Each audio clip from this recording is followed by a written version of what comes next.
নমস্কার। উত্তম কুমারের স্মৃতিচারণায় সাহিত্যিক আশুতোষ মুখোপাধ্যায়। উত্তম কুমার চলে গেলেন।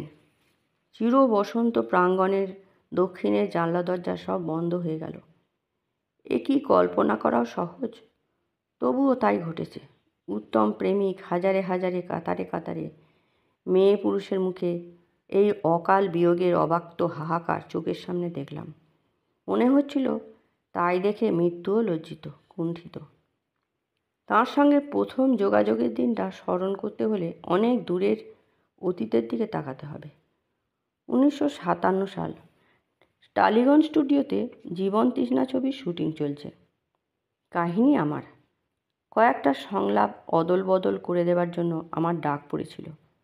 আমি খুব খুশি মনে সেটা করিনি। সেটা তিনি লক্ষ্য করেছিলেন। সেই থেকে তার সঙ্গে হৃদ্যতা। একের পর এক ছবির কাহিনী অবলম্বন করে এই হৃদ্যতা এবং ঘনিষ্ঠতা হয়েছে। তিনি নিজে চেয়ে আমাকে দাদার সম্মান দিয়েছেন, আর আমি ছোট ভাইয়ের। পরের 24 বছরে আমার বহু কাহিনী চিত্রের তিনি নায়ক এবং প্রাণ। এক একটা কাহিনীর কাটছাঁট বা চিত্রনাট্য নিয়ে তার সঙ্গে অনেক সময় মতের অমিল ঘটেছে। নরম গরম তর্ক বিতর্কও হয়েছে, কিন্তু এই সম্পর্কে এতটুকু চির খায়নি। তার কথা বলতে গিয়ে নিজের কথা এসে পড়ছে, তাই সংকোচ। পাঠকের কাছে ক্ষমা চেয়ে নিয়ে দুটো ঘটনা লিখব।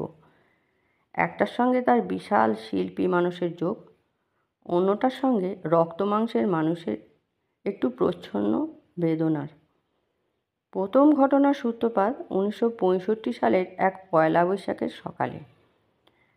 বাড়িতে প্রযোজক দেবেশ ঘোষের টেলিফোন পেলাম। তিনি এক্ষুনি একবার আসছেন। মোটেই উৎসাহিত বোধ করিনি, কারণ এর কদিন আগে থেকেই উনি আমার পেছনে লেগে আছেন। কাল তুমি আলিয়ার ফিল্ম রাইট তার চাই।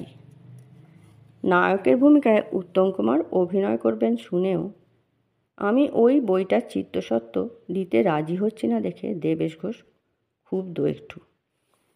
কিন্তু আমার ভয়, ওই বিশাল কলেবরের চালু উপন্যাস যদি ছবিতে মার খায়, তাহলে বই বিক্রিরও সর্বনাশ হয়ে যাবে।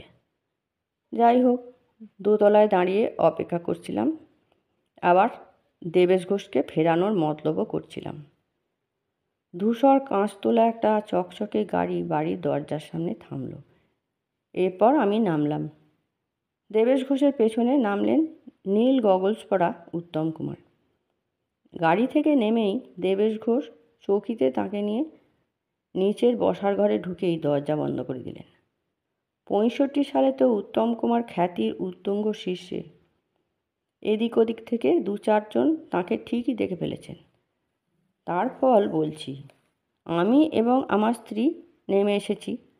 প্রথমেই চায়ের কথা বলতে উত্তম বললেন, চা নিশ্চয়ই খাবো, তার আগে বলুন তো দেবেশ এত বলা সত্ত্বেও কাল তুমি আলিয়া ছবি করতে দিচ্ছেন না কেন? সত্যি জবাবই দিলাম, বললাম ভয়ে। ভারী আন্তরিক সুরে তিনি বললেন, বুঝেছি, কিন্তু বইটা পড়ার পর থেকে আমাকে হন্ট করছে। আমি কথা দিচ্ছি প্রাণপণ চেষ্টা করব, আপনার ক্ষতি হবে না। তারপরেই হেসে অন্য সুর, আজকের পয়লা বৈশাখের দিনে আপনার বাড়ি কেন এসেছি বুঝতেই পারছেন। তার এই কথার পরেই ঘরের আমরা সকলেই সন্তুষ্ট।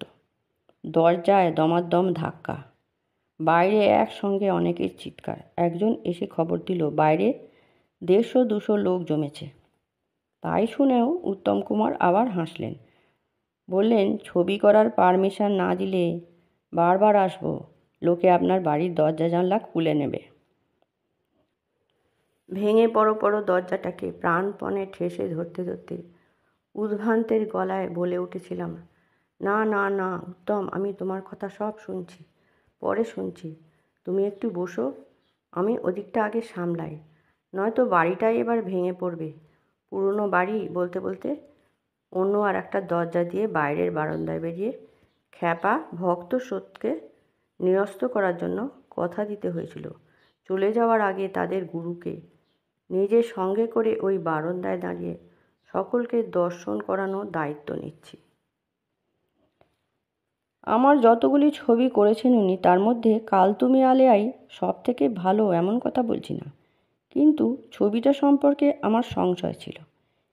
এই ছবিতে তার এমন একনিষ্ঠতা দেখেছি, যার নাম সাধনা, যে তার ডাকে বারবার আমাকে স্টুডিওয়ে যেতে হয়েছে, শুটিং দেখতে হয়েছে, পাশে বসে রাজ দেখতে হয়েছে। খুব সম্ভব সেই থেকেই আমি দাদা, উনি ভাই। আর সেই থেকে আমি উপস্থিত থাকলে উনি সিনের শুটিং সেরেই কাছে এসে টিপ টিপ হেসে জিজ্ঞেস করতেন, আমার এই জায়গায় অভিনয় বা এই অভিনয় কেমন লাগলো। পরের অনেক ছবিতেই তার হাসি মুখর একই প্রশ্ন আমাকে শুনতে হয়েছে।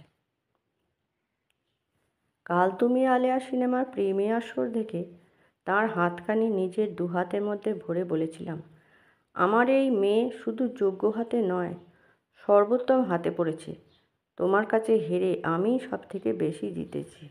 দ্বিতীয় ঘটনাটা আমার মেয়ের বিয়ের। বেনু অর্থাৎ সুপ্রিয়া আমাকে ফোনে জানিয়েছে আজ 4 জায়গায় আমাদের বিয়ের নেমন্তন্ন। উত্তম বলেছে দাদার ওখানেই খাবো, আর বাকি জায়গায় শুধু হাজিরা দেব। আমি প্রতীক্ষায় ছিলাম। রাত 10টায় ভিড় একটু হালকা হতে বেনুকে নিয়ে উনি এলেন। বাইরের হামলার ভয় আমি তড়িঘড়ি ওদের এনে ভেতরে বসালাম, কিন্তু তারপরেই যে কাণ্ড হতে লাগলো আর হয়ে গেল, তাতেই আমরা দিশাহারা। প্যান্ডেল তছনছ করে বাইরের লোক তো অনেক ভেতরে ঢুকলোই, ভেতরেও দক্ষযজ্ঞ কাণ্ড বাঁধল।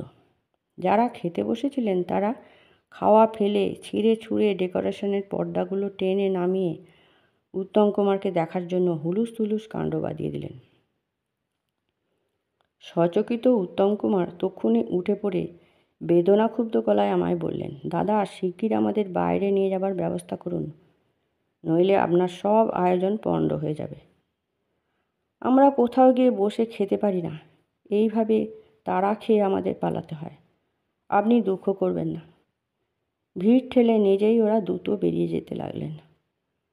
আজ সেই উত্তম কুমার আমার সামনে শয়ান। বাইরে কলকাতার শহর ভেঙে পড়া ভিড়, ভিতরে প্রাণান্তকর ঠাসাঠাসি অবস্থা। মেয়েরা কাঁদছে, পুরুষেরা কাঁদছে। আমার মেয়ে সঙ্গে ছিল, সেও কাঁদছে। আমি মৃত্যুর হাট দেখছি, আর উত্তমের মুখখানা দেখছি, আর ওর ঠোঁটের ফাঁকে একটু হাসি দেখছি। ও যেন আমাকে হঠাৎ জিজ্ঞেস করে বসতে পারে, আমার এই শেষের অভিনয় কেমন লাগছে। সকলকে আন্তরিক ধন্যবাদ। ভিডিওটি ভালো লাগলে চ্যানেলটি সাবস্ক্রাইব করে দেবেন এবং কমেন্ট করতে ভুলবেন না।